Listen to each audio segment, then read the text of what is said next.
नमस्कार दोस्तों, स्वागत है आपका आपके अपने YouTube चैनल ऑफिशियल नयन सामान्य ज्ञान जीके में। तो दोस्तों, आज की इस वीडियो में हम लोग पढ़ेंगे भारत के प्रमुख बंदरगाह। तो वीडियो में अंत तक बने रहिएगा और यदि हमारे चैनल में नए हैं तो चैनल को सब्सक्राइब कर लीजिए। तो चलिए स्टार्ट करते हैं आज के टॉपिक को। तो सबसे पहले समझ लेते हैं कि आखिर भारत में कितने प्रकार के बंदरगाह है।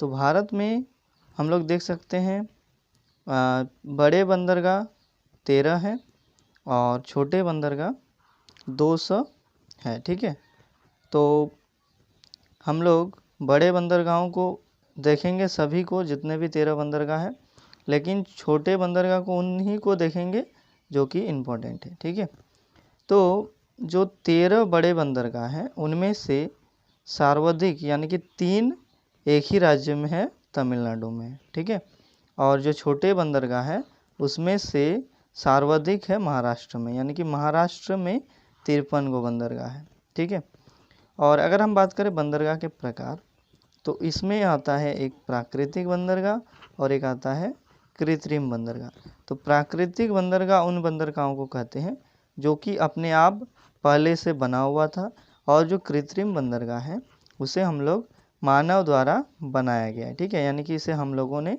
बनाया है। तो आई होप आप लोगों को समझ में आ गया। तो चलिए आगे बढ़ते हैं।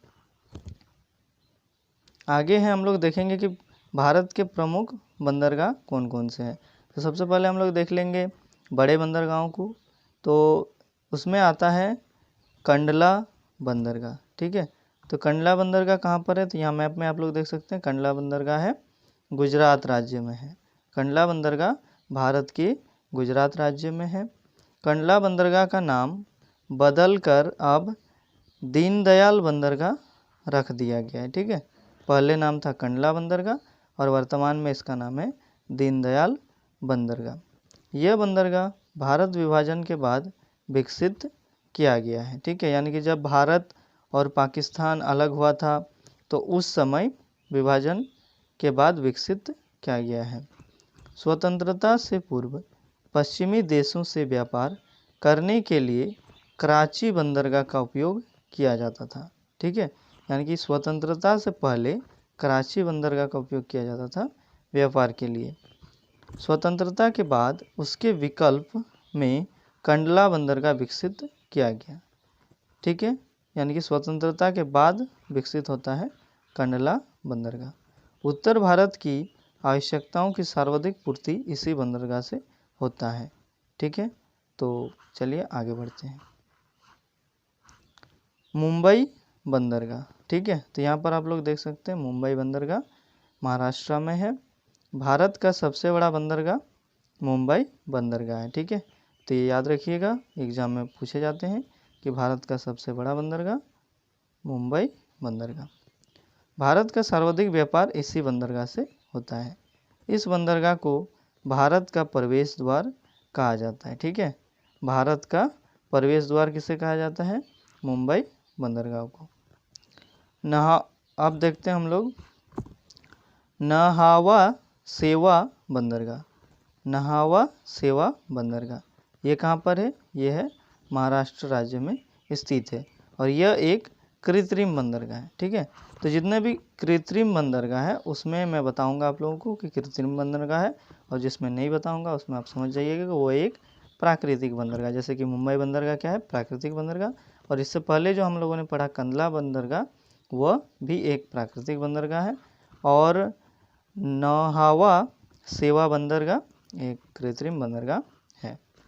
इसका अन्य नाम जवाहरलाल नेहरू बंदरगाह भी है। ठीक है, तो किसका नाम है, तो नहावा सेवा बंदरगाह का दूसरा नाम है जवाहरलाल नेहरू बंदरगाह। यह मुंबई बंदरगाह के निकट ही स्थित है।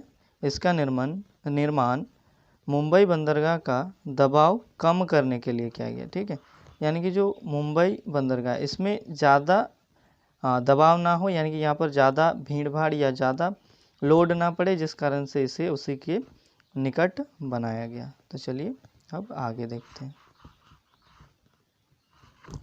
अगला है मरमागांव बंदरगाह। ये गोवा में स्थित है। मरमागांव बंदरगाह ये कहाँ पर स्थित है, मैप में देखिए, गोवा में स्थित है। ठीक है, यह बंदरगाह जुवारी नदी के मुहाने पर स्थित है। ठीक है, तो आपको नदी भी याद रखना है, किस नदी के किनारे स्थित है, जुवारी नदी। ईरान का लो अयस्क का निर्यात इसी बंदरगाह से किया जाता है। ठीक है, लो अयस्क का निर्यात किया जाता है यहाँ से। अगला है न्यू मंगलोर बंदरगाह।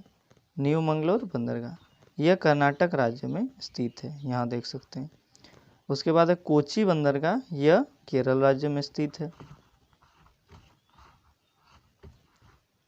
अगला है कोलकाता हल्दिया बंदरगाह। ठीक है, ये यहाँ पर है कोलकाता हल्दिया बंदरगाह, ये भारत के पश्चिम बंगाल राज्य में स्थित है। कोलकाता बंदरगाह हुगली नदी के तट पर है, तो ये बहुत इंपॉर्टेंट है, याद रखिएगा। हुगली नदी के तट पर कौन सा बंदरगाह है, कोलकाता बंदरगाह। हल्दिया बंदरगाह समुद्री तट पर स्थित है। हल्दिया बंदरगाह कोलकाता का सहायक बंदरगाह है। अगला है पारादीप बंदरगाह, यह उड़ीसा राज्य में स्थित है। पारादीप बंदरगाह उड़ीसा राज्य में स्थित है। झारखंड और उड़ीसा राज्य का लो अयस्क यहीं से जापान को निर्यात होता है। ठीक है, तो जापान निर्यात किया जाता है, झारखंड और उड़ीसा का जितना भी लो अयस्क है जापान देश भेजा जाता है। ठीक है, अगला है विशाखापट्टनम बंदरगाह, यह आंध्र प्रदेश राज्य में स्थित है। विशाखापट्टनम यहाँ देख सकते हैं आप लोग।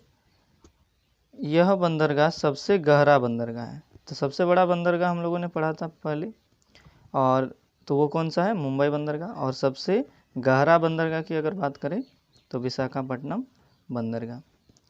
इस बंदरगाह के निकट डॉल्फिन नोज नामक पहाड़ी होने के कारण यह तेज समुद्री हवाओं से सुरक्षित रहता है।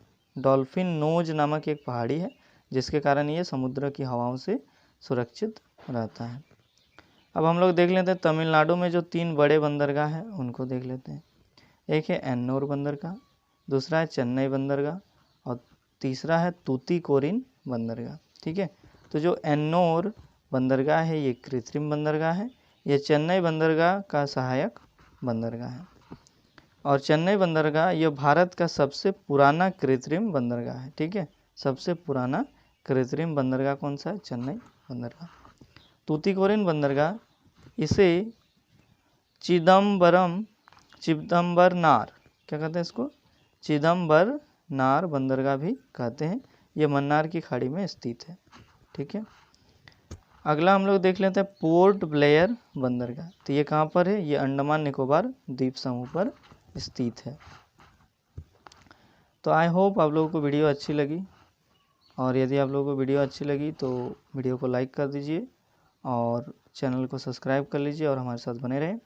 और यदि हमारे अन्य वीडियोस को देखने चाहते हैं आप लोग तो आप लोग प्लेलिस्ट चेक कर सकते हैं। हमारे चैनल पेज में जाके आप प्लेलिस्ट चेक कीजिए, आपको वहाँ पर सारी वीडियोस मिल जाएगी। तो आज के लिए इतना ही, धन्यवाद, मिलते हैं अगली वीडियो में। जय हिंद, जय भारत।